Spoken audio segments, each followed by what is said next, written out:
July is looking pretty fucking hot, and I'm not just talking about the goddamn temperature.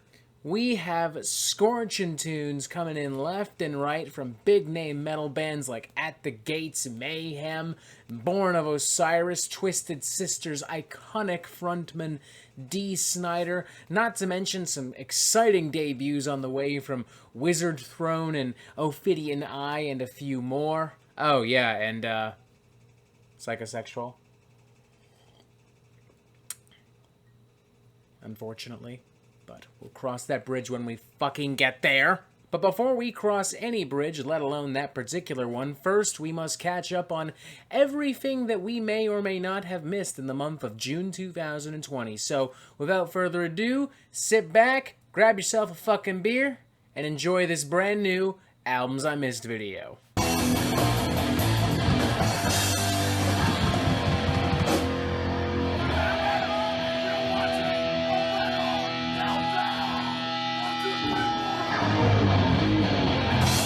First up, we have You Will Be the Death of Me. This is the sophomore studio album from American metalcore supergroup Light the Torch, featuring Howard Jones, formerly of Killswitch Engage, and it's completely, totally, 100% fine. Honestly, I don't really have a lot to say about this album. I feel like we're talking about this more out of obligation than desire, which isn't to say that it's terrible. It's just not especially interesting or memorable. It's every metalcore cliche and stereotype you've heard hundreds of thousands of times by now in the past, 20 fucking years. The same choruses, the same lyrics, the same breakdowns, with the same production, the same this, the same that, the same everything, really. It's by no means an incompetent album, it's just really boring, really generic, and ultimately really forgettable. I don't know, I guess if you're really fucking desperate for a new Killswitch Engage record, this will suffice ever so briefly. I don't fucking know. Let's move on to something more interesting, please. Next up, we have Coffinized from The Absence. This is the 5th studio album from this relatively underrated American melodic death metal crew. I would argue they occupy a space very similar to that of The Crown. They consistently make very engaging, very fun, very heavy, and very well-produced music, but for whatever reason, they just have trouble reaching a broader audience. And while Coffinized is not by any stretch a particularly inventive or progressive record, I do think it has some of the best written and performed material we've heard from The Absence in a while. They sound so confident, they are filled with energy and life and enthusiasm. It's super dark and super heavy with tons of fun guitar solos and riffs and breakdowns. Vocals are really strong on this. I love the sound mix in particular. Everything is so rich and lively and organic. It probably wouldn't change your mind if you outright hated The Absence or melodic death metal, but for people who love both, I think this is definitely going to be one hell of a fun ride. Next up, we have Rat God, the debut album from Inhuman Condition, which is more or less a direct continuation of the very primitive and raw American death metal popularized by Massacre. And not just sonically either. For one, the name Inhuman Condition itself is lifted directly from Massacre's 1992 EP, and the band features several former members of Massacre, namely Jeremy King and Taylor Nordberg, who left the band in 2020, and Terry Butler, who on top of his work with Massacre has also performed with Obituary, 6 Feet Under Death, and I don't know, virtually every major death metal act under the fucking sun at this point. And honestly, and somewhat unfortunately, I really don't have much to say about the band aside from those little factoids, those little bits of trivia, because much like the Light the Torch album we just mentioned, I feel like this is a very derivative and cookie-cutter kind of record. This is, to death metal, what that Light the Torch record was to melodic metalcore. The fact is, you've heard this exact same style done hundreds, if not thousands of other times, most of them better. Which isn't to say that this is terrible or incompetent per se, it's just not really doing a damn thing for me. I don't know, Check it out if you really miss Massacre or are just really stupid hungry, borderline starving for some old school death metal. Next up, we have Doorn from Amonrah, an album that I actually kind of wanted to talk about in a full album review. Instead, we chose the Pestilence record. C'est la vie, sometimes that's just how it fucking happens.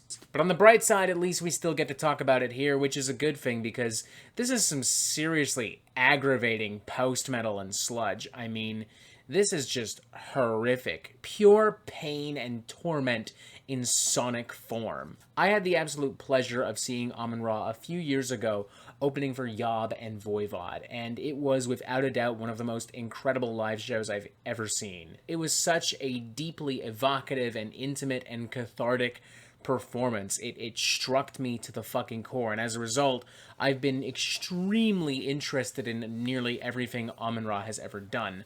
My problem with Amonrah, and by extension this record though, is that as punishing as the material is, I feel like a lot of what Amonrah does works better in a live setting. It just translates better. I like a lot of what's happening on this album, and if I were to review it, I probably would give it a 4 out of 5, but I can't picture myself listening to it in any casual setting. This occupies a space very similar to that of Portal and Ad Nauseam, where I kind of need to just dedicate an afternoon to this thing, you know, with like a good set of headphones and a strong, strong drink firmly clenched in my hand. By all means, still go listen to and support this record. It is a seriously great record.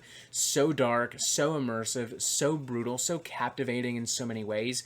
But be aware that this is not, by no one's fault, the quintessential Amonrah experience. And remember, the first moment you fucking get to go see Amonrah live, please, you will not fucking regret it. Next up, we have the Impassable Horizon, the latest studio album from progressive and technical death metal crew Fractal Universe, another album that I came dangerously close to reviewing, but instead, we reviewed the new Illustrium record. This is a band that, in my opinion, is constantly getting bigger, bolder, and weirder with every single album, and as such, I feel comfortable saying that this is probably their strongest record to date. There is some seriously blistering technical and melodic death metal fury on here, interwoven with some delicious classic prog rock and prog metal melodies and harmonies, weird time signatures and rhythmic patterns and keyboard sections. You know, parts of this remind me of the super clean and inventive prog metal and rock of bands like Haken and Leprous. Other parts remind me of the hyper-technical explosions that I would expect from, like, Beyond Creation and to some extent even The Faceless. It's insane, it's over-the-top, it's extremely entertaining and extremely well-produced. If I were to have reviewed it on the Metal Meltdown, this would also have gotten a 4 out of 5 because it is a seriously fucking great record. If you're looking for some super spicy, explosive, orgasmic, technical, and progressive death metal, you need to hit up Fractal Universe ASAP. Next up, we have the Lighthouse from Eye of Purgatory, which I like. You know, I heard a lot about this record in the last couple of weeks, and as a result, I was kind of expecting a lot. I feel like the record might have been just a little bit overhyped, kind of like that Illustrium record, and kind of like another record, which we'll be talking about very shortly. But all in all, looking at it objectively, it is a pretty damn good record, a pretty grim and sinister collection of melodic death metal, with a few twists and turns here and there, nothing mind-blowing, but definitely enough to keep you invested, definitely enough to keep this from feeling stale, derivative. Sure, it's arguably kind of meat and potatoes, but it's meat and potatoes with like a little bit of extra seasoning, with a little bit of extra flair and color. It's not meatloaf and mashed potatoes, it's like a bacon-wrapped tenderloin with french fries and chimichurri and chipotle aioli. You know? It's fucking nice. The track Pieces of a Fading World in particular, that's fucking delicious.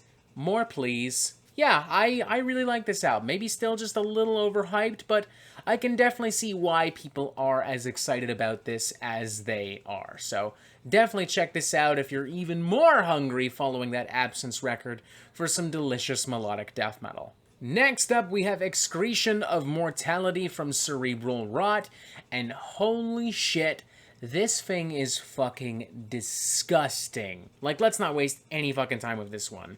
No, it's not very pretty. No, it's not very clever. It definitely occupies a space very similar to that of the Eye of Purgatory record. It is very meat and potatoes, but whereas that record was, meat and potatoes with color, with extra seasoning and whatever the fuck else I said.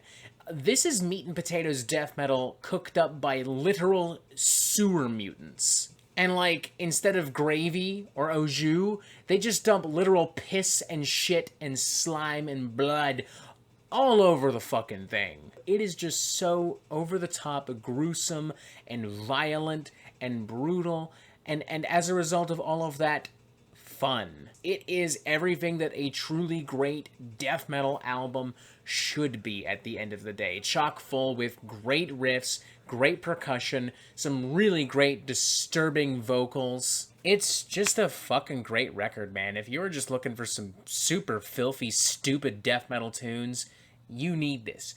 You need this right now. Why are you even still here? Go listen to Cerebral Rot. Do it, you punk bitch. Next up, we have Abhorrent Rapture, a brand new EP from Witch Vomit. And honestly, you can just kind of copy and paste everything I said about the Cerebral Rot record and apply it to this. This is just some really filthy, nasty underground death metal. I know, it's kind of lazy, but I really don't feel like repeating myself, and there's a lot of death metal that came out this past month, and these two records just happen to be remarkably similar in style, in tone, in execution. For fuck's sakes, they're both on $20 spin. It's just great, man. It's short, it's simple, it's straight to the fucking point. It's definitely a very raw, grimy, noisy record, a lot of hellfire to navigate, but that's not really a bad thing, because you know what? It's death metal. That's what death metal is. So just go listen to it. Go have fun. Pull that stick out of your ass. Next up, we have Replica of a Strange Love from Wristmeetrazor, an album I was turned on to by Brad Seed of Banger TV, and it's pretty cool. It's tight, it's savage, it's cutthroat, very reminiscent of a lot of late 90s, early 2000s metalcore.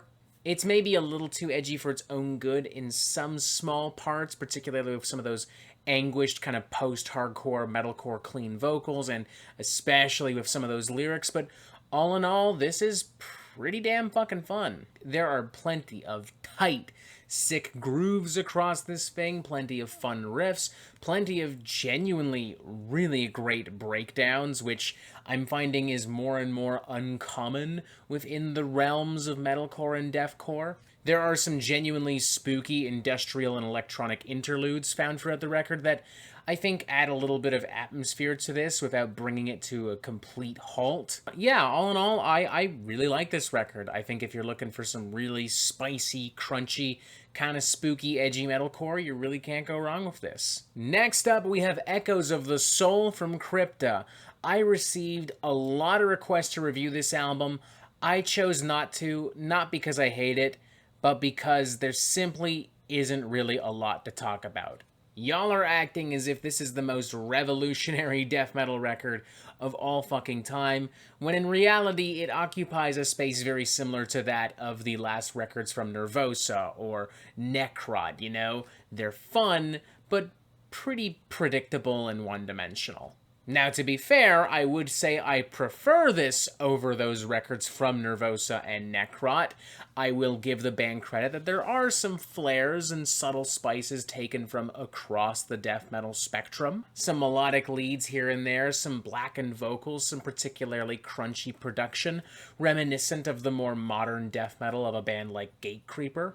But all in all, it is ultimately an old-school death metal record, with modern production value, but an old-school death metal record nonetheless. And as such, I just had a lot of trouble thinking of a lot to say about this record. Yeah, that's really it.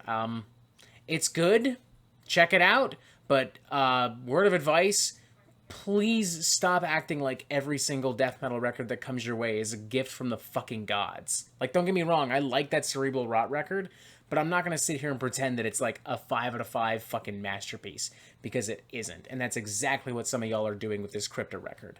chill the fuck out. Next up, we have Lupi Amoris, the debut album from Heavy Temple, a doom metal band based out of Philadelphia. In fact, I saw them play in Philadelphia a few years ago at the Decibel Beer and Metal Festival, alongside a slew of other cool bands. And I remember really liking their sound. They were very mysterious, they had great stage presence, they didn't waste any fucking time whatsoever, despite the fact that they were playing, you know, fucking doom metal. And their singer had such an incredibly strong fucking voice, and thankfully, all of those things I liked about Heavy Temple Live translates perfectly onto a fucking studio album. This thing's fucking great, man. From start to finish, it is filled with epic, evocative, bluesy, powerful doom with great vocals, great percussion, great guitar work, great everything. It very much channels the classic doom of bands like Black Sabbath and Seer of Ungol, some of the more modern doom of a band like Black Moth or Ides of Gemini, and brings in some psychedelic flourishes, a really great clean production and sound mix.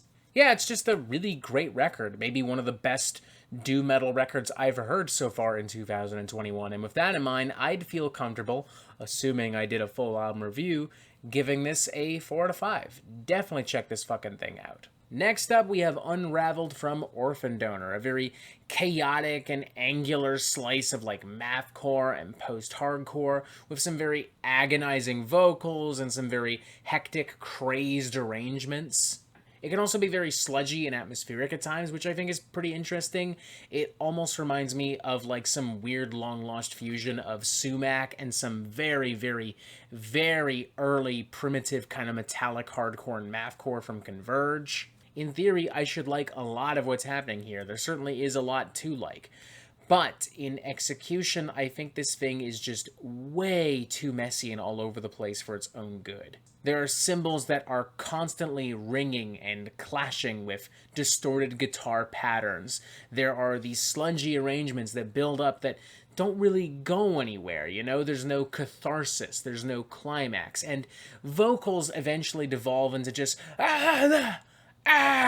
just a bunch of like hardcore yelling and anguished screaming like some kind of inmate at Arkham Asylum. It's just a really poorly produced and clumsily arranged record. It's agonizing not because of anything emotionally or atmospherically happening, but simply agonizing because it's agonizing to listen to, you know? It gets fucking annoying after a while. I don't know. It's a real shame because I heard some cool stuff about this record and I was really looking forward to it, but c'est la vie.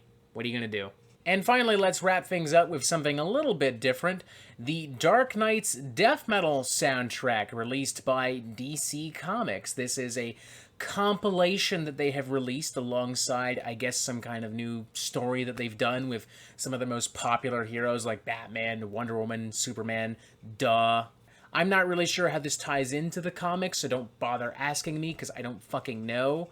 But I can tell you that all of the songs on here are pretty cool. There's a new Mastodon song on this thing, which is pretty cool. A new Chelsea Wells song, which I think is pretty cool. A lot of really wild and unpredictable collaborations, too. Like, there's one with Tyler Bates and Health and Chino Moreno from Deftones, and I am just completely, totally in love with it. Tyler Bates is actually a pretty common name across this entire album. He does some other collaborations with Dave Lombardo and Greg Puciato, both of which are fantastic. There's also some really cool stuff from some non-metal artists on this thing. Like, there's a really cool song from Soccer Mommy. There's a really cool song from Idols. There's a really cool Denzel Curry number. The only track on here I'm not really digging is probably the Maria Brink and Andy Biersack collaboration, which just, honest to God, sounds like a really crappy In This Moment B-side, but other than that, this is a pretty cool collection of really heavy, over-the-top, and wild music. Yeah, I kind of love it, I'm not gonna lie. It feels like metal's answer to that Birds of Prey soundtrack from start to finish, just filled with